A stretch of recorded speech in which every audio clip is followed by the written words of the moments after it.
Good morning, everybody. This is Stephen Pugh of the Home Bible College. I want to be doing another video in my lecture series for the second year students of the Home Bible College. This is lecture number 32, and today we're going to be looking at two books. They're a pair, the first and the second letter to the Corinthians. Now, the first letter, I call it How to Live Right for God. How to Live Right. It's a New Testament letter, a quite large letter of 16 chapters, written by Paul to the church at Corinth in between 55 and 57 AD.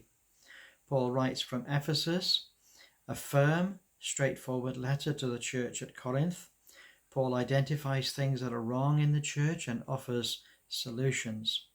The theme of the book is the Lordship of Christ. Corinth was the sin centre of the Roman Empire, and Corinth was situated on a narrow strip of land between two large land masses and between two seas. It was 40 miles west of Athens, and it had 3 harbours. Corinth was a stopping off point for travellers, and like an airport or a motorway service station today, it was busy. It was full of strangers. It was full of vice. The temple of Aphrodite was attended there by over 1,000 priestesses who were also prostitutes. The founding of the church is recorded in Acts chapter 18, verse 1 to 18. So let me just describe in a very brief way, and we might expand that in a moment. Paul speaks about various problems in the church. He's got to know about them. He founded this church, and he's writing a letter back to them to point out that there are various problems in the church that need to be addressed.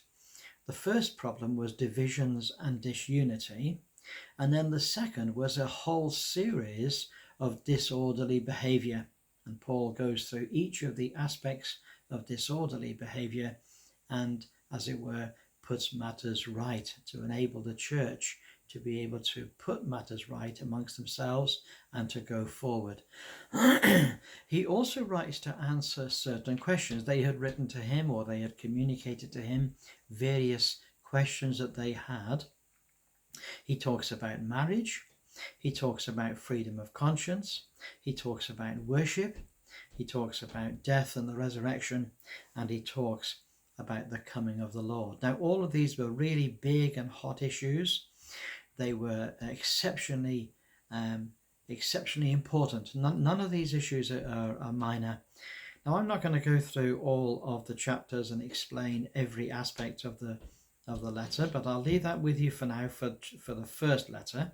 Let's have a look now at the second letter. Now, the second letter of Paul to the Corinthians, I've called it Paul's authority. You see, there had been people questioning, well, who is this man, Paul? Maybe they hadn't been converted by him. Maybe they didn't know him as well as others did.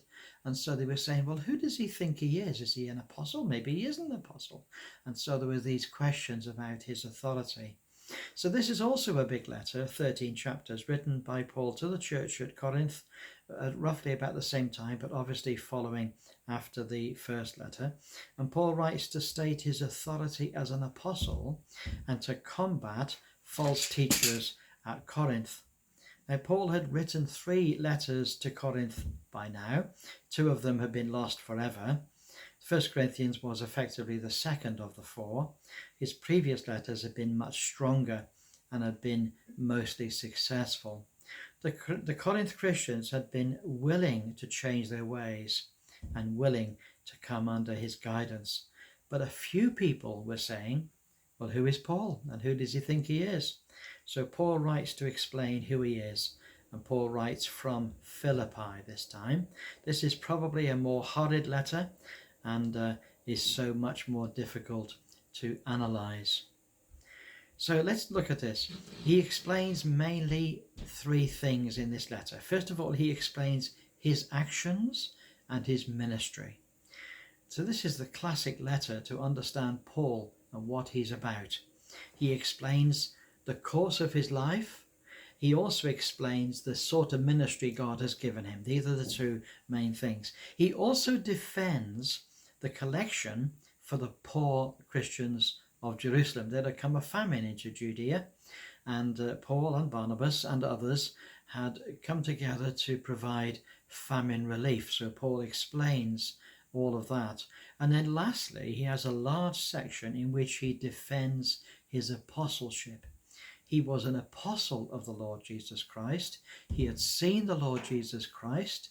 He had been personally called to be an apostle of Christ.